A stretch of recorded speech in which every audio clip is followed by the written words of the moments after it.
Sağlyk döwlet maksatnamysy hereketde atly maksada gatnaşanlara ýaýbanlaryň serli bilen tanışdylar.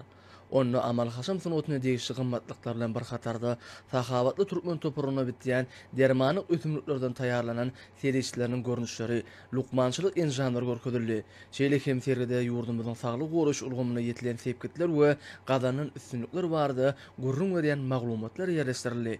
Türkmen halkynyň milli lideri, Türkmenistanyň halk maslahatynyň başlygy, Gahrman arkadamyzyň Türkmenistanyň dermanyk ösümlikleri atly köpçülikli ensiklopediýa kitaplarına sergide möhüm orun berilipdir.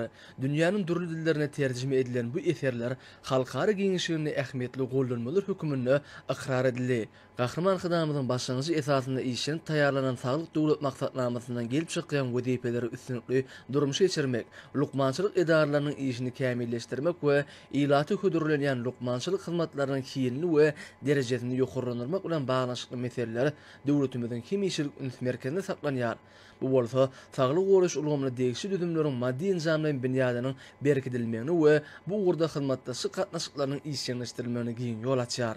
Maksatda çykyş edenler soňky ýyllarda ýurdumyzda lukmanlaryň hünär derejesiniň kämilleşdirilmegi, olaryň dünýäniň öňde barjy klinikalaryna bolup, tejribe toplamaklary ugruna ähli zerur şertlerini döredilmegi üçin hormatly prezidentimiz we Lukman Arkadamyza çoňur hoşallyklaryny beýan etdiler.